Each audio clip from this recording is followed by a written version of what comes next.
Entre la nouvelle série Iwaju de Pixar et le Wakanda de Black Panther, les villes futuristes en Afrique, on les a vues en fiction.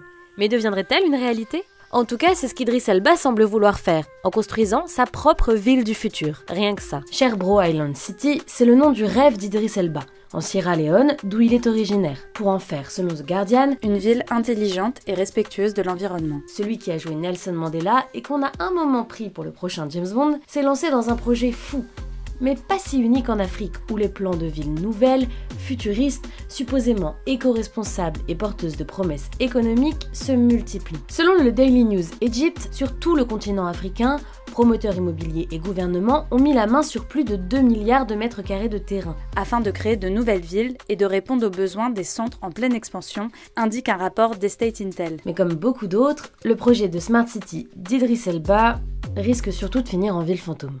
Une Smart City ? Ou ville intelligente ? Mais qu'est-ce que c'est ? La Smart City a d'abord été un concept marketing forgé par et pour les grands groupes fournisseurs de technologies. Le terme englobe aujourd'hui les usages urbains des technologies, souvent de pointe et innovantes. Expliqué en 2022 de chercheurs dans la revue américaine MIT Technology Review. Et en Afrique, des Smart Cities, on veut en construire beaucoup. En Sierra Leone donc, mais aussi au Kenya, au Bénin, en Égypte, au Nigeria, à Maurice, au Rwanda, en Ouganda ou encore au Sénégal, avec notamment Akon City. Et non, vous ne rêvez pas, c'est bien le projet de ville de la star internationale du R&B Akon, lui aussi issu de la diaspora africaine.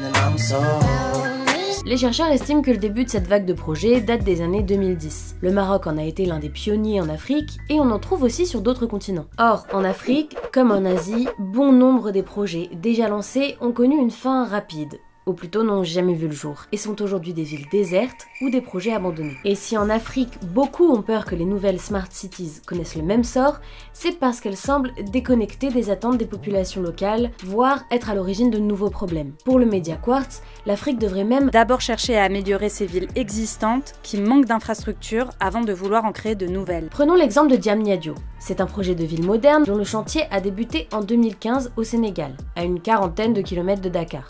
Macky Sall, qui était alors le président sénégalais, vantait les mérites d'une ville futuriste qui accueillerait les différentes branches du gouvernement, le siège régional de l'ONU, 2 universités et des stades internationaux, selon VOA Afrique.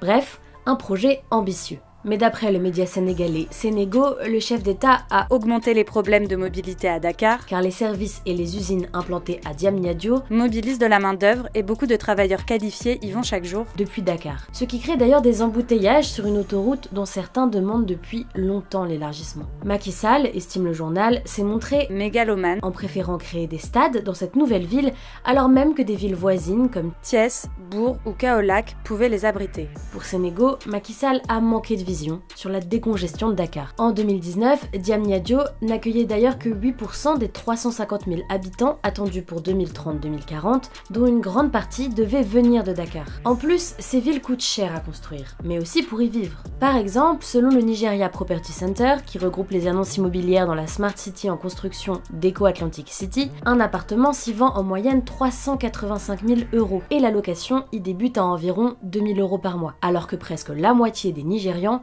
vivent avec moins de 2 $ par jour. Mais à ce sujet, The Economist est clair. Aucune ville nouvelle ne répondra directement aux besoins des citadins pauvres d'Afrique. Certaines ne prétendent même pas vouloir le faire. Et que dire de l'impact écologique de ces projets ? Le média sénégalais Le Djekos rappelle que l'Afrique fait face à un gros dilemme. Pour son développement socio-économique, le continent choisit de développer ses villes, mais ça risque d'avoir un impact sur l'environnement. Or, l'Afrique est l'une des premières victimes du réchauffement climatique. C'est un cercle vicieux dont il est compliqué de sortir. Mais des initiatives se mettent en place pour faire de la Smart City un outil durable. Lors des COP, par exemple, ou encore avec le manuel sur les innovations urbaines intelligentes du programme de développement de l'ONU, pour aider à mettre de l'intelligence dans n'importe quelle ville de manière vivable, inclusive et durable. Mais vu tous ces problèmes, pourquoi s'entêter avec les nouvelles villes et surtout les Smart Cities en Afrique ? Eh bien, certains affirment qu'elles sont une nécessité. Le média sénégalais Le Djekos rappelle que l'Afrique connaît le taux de croissance urbaine le plus important dans le monde. Alors que le continent devrait voir sa population doubler d'ici la moitié du siècle, les villes africaines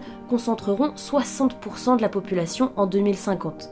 contre 39% aujourd'hui. Les pays africains devront donc faire face à de nombreux défis en termes de gestion des logements, des transports, de l'énergie et des ressources vitales comme les réseaux d'eau et de nourriture. The Economist explique qu'alors que les villes sont pleines à craquer en Afrique, les partisans de la construction de nouvelles villes intelligentes à leur périphérie affirment depuis longtemps que cela contribuerait à atténuer ce genre de problème. Toujours d'après le média britannique, The Charter Cities Institute, une organisation à but non lucratif, admet que s'ils sont menés correctement, de tels projets pourraient permettre d'accélérer la croissance, encourager les investissements, créer des emplois et sortir des millions de personnes de la pauvreté. Une technique qui aurait déjà en partie fait ses preuves en Asie. Et donc, les Smart Cities apparaissent comme la piste privilégiée des gouvernements africains. Selon le GECOS. Et c'est pour ça que l'Alliance Smart Africa, qui réunit 32 États africains, a fait des Smart Cities l'un de ses programmes prioritaires, en louant leurs bénéfices pour la croissance socio-économique des pays. Comme c'est le cas par exemple de la florissante nouvelle ville de Tatu au Kenya, conclut The Economist. Située au nord de la capitale, Nairobi,